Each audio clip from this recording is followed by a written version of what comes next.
My name is Rachel, and I'm just your average sophomore in college. My dad runs a hospital, my mom is a stay-at-home mom, and my younger brother and sister go to different high schools. So yeah, we're better off than most families, and I think that's a good thing. But even so, our family dynamics are far from ideal. I'll be home late again today, my dad says as he grabs his bag and puts on his shoes. My mom replies, watching him go, "All right, be careful." But dad leaves without even looking at mom's face. This scene has become so routine that none of us, my siblings or me, feel anything anymore. Dad, who seems to live for his work, rarely pays attention to home life. He hardly ever attended school events when I was younger, so we have all kind of given up on him. I think his attitude has been hard on Mom. "I'm heading out too, Mom," I say. "Okay, be careful," she responds. Yeah, I leave the house as usual, and once I'm out, I feel a slight sense of relief. I'm aware that I might start treating Mom coldly, just like Dad does, especially since Mom tends to worry about me a bit too much. I never felt this way in middle or high school, but since starting college, I've noticed it more. If I'm a bit late coming home from club activities or dinner with friends, or if she can't reach me while I'm at work, she becomes hysterical and blames me. It seems a bit excessive, but maybe Dad's coldness is the reason she's like this. Then one day, tragedy struck our family. "Oh, doctor, are you okay?" Mom was in distress. Dad collapsed suddenly at work. He was examined immediately and had to be admitted to his own hospital. Apparently, it was a temporary episode caused by overwork. Thankfully, with proper rest, he'd be fine. Seeing Dad lying there with his eyes closed, I felt a bit scared. It's not that I didn't believe the attending physician. I understood the diagnosis. Dad is always busy, as we all knew. He was too busy even to look at us. Our family should have known that. But still, when a family member collapses, it's natural to worry. And I think Mom felt the same way. She's been going to the hospital every night since Dad collapsed. "Oh, Rachel, you're home early today," Mom says. "Yeah, one of my classes got canceled." "I see. Your dad was awake just a moment ago, but he's asleep again." Mom says this with a gentle look on her face, but I can see she's clearly exhausted, no wonder. With all the housework and hospital visits, why don't you go home and rest, Mom? I can stay with Dad. We have leftovers for dinner, so you don't have to worry about that. When I say this, Mom looks a bit surprised and then nods in agreement. "Really? Then maybe I will." Thank you," she says as she stands up from her chair and reaches for the door to leave the hospital room. But before opening it, she turns back to me and says, "Rachel, make sure you come home before it gets too late, okay?" "I will," I reply with a slight smile. Mom nods and quickly opens the door so as not to wake Dad, then leaves the room. Mom's really tired, isn't she? I murmur to myself as I sit in the chair Mom was just in, looking at Dad's sleeping face. I never knew he looked like this when he sleeps, but that's understandable. I have never known any other version of Dad than the workaholic who's always busy. When I get home, surprisingly, my sister Natalie is already there. "Hey sis, you just got home." "Yeah, what about you, Natalie? No club activities today?" "Nope. We had a practice match yesterday.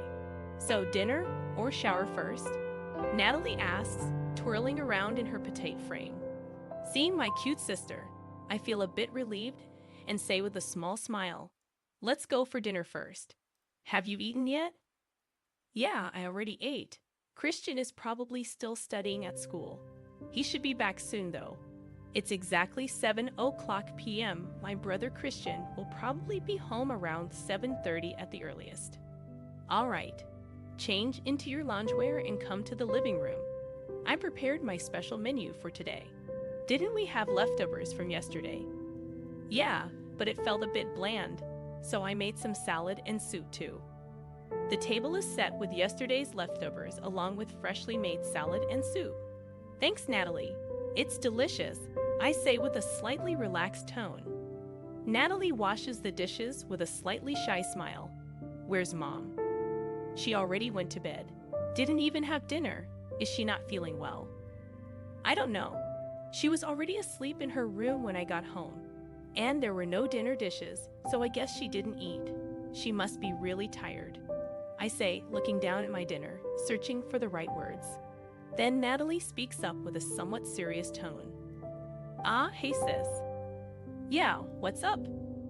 Don't you think Mom's been acting a bit strange lately? Do you think so? As I'm about to respond, Natalie, who has finished washing the dishes, sits down and continues. I mean, she is visiting Dad way too much. I get that she's worried, but he collapsed from overwork. She doesn't have to go every day. Isn't that a bit excessive? Well, that's just Mom being overly concerned. I start to say, searching for the right words to follow. But Natalie interrupts.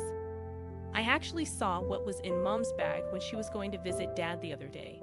And guess what I found? She places something on the table that she took out of her pocket. What is this? A few days later, after my college classes are all done, my mobile phone rings. It's Mom's number on the display. Hello, what's up? I answer.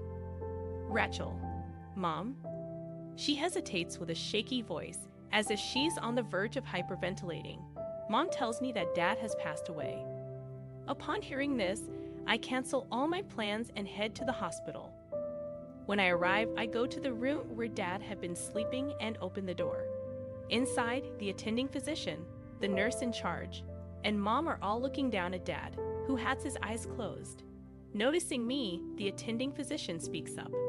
We're still investigating the details. This morning, the nurse noticed something was off when checking on him, despite our best efforts. As he says this, both the attending physician and the nurse bow their heads to Mom and me, tears in their eyes. Hearing these words, Mom clings to Dad's lifeless body, crying. I just keep looking at Dad's face, which looks as peaceful as if he's sleeping. After a while, my sister and brother arrive, both too shocked to speak or cry. Listening to the doctor's explanation with a surprisingly calm demeanor at the funeral that soon follows, a variety of people, including Dad's relatives, attend. I'm surprised at how many people show up, likely because Dad had been the director of the hospital. It feels like all these people had been a part of Dad's life. Sometime after the funeral, several of Dad's colleagues, a lawyer, and some relatives visit our home to discuss the inheritance. I happen to be home because my college classes are canceled, so although I'm not keen on it, I join Mom for the discussion. The conversation is very subdued, mainly focusing on legal matters regarding the inheritance. In this solemn atmosphere, Mom says, "My husband passed away peacefully. We will use his inheritance wisely." The room falls silent for a moment, but then all of Dad's colleagues burst into inappropriate laughter. Both Mom and I are at a loss for words. After the laughter subsides, one of Dad's colleagues speaks up. I apologize for the laughter. It's just that what you said was so absurd. It made me laugh in indignation. What? So you actually believe you're entitled to his inheritance? That's what was so funny. The colleague looks at Mom with a calm gaze, confused. Mom replies sharply, "What are you talking about? Of course I am. I am his wife, and he died from overwork." The colleague retorts, "Here, quite the actress, aren't you?" Mom glares at him, but then the colleague continues, "What I'm saying is exactly what it sounds like, ma'am. Did you think we wouldn't notice? Be honest. What did you put in his IV?" Mom is at a loss for words as another colleague speaks up. "What I'm saying is exactly what it sounds like, ma'am. Did you think we wouldn't notice? Be honest. What did you put in his IV?" "What I'm saying is exactly what it sounds like, ma'am. Did you think we wouldn't notice? Be honest. What did you put in his IV?" At this point, Mom raises her voice hysterically. "Don't be ridiculous. Do you have any proof that I did such a thing?" "We do have proof," the colleague says, placing a plastic syringe next to the sports drink bottle. "Huh. This syringe was found in the waiting room's trash can along with the bottle on the morning he passed away. But we medical professionals would never dispose of a used syringe in a regular trash can." He glares at Mom and continues, Your fingerprints and the sports drink's ingredients were found on the syringe, and your fingerprints were also found on his IV, so you definitely tampered with it.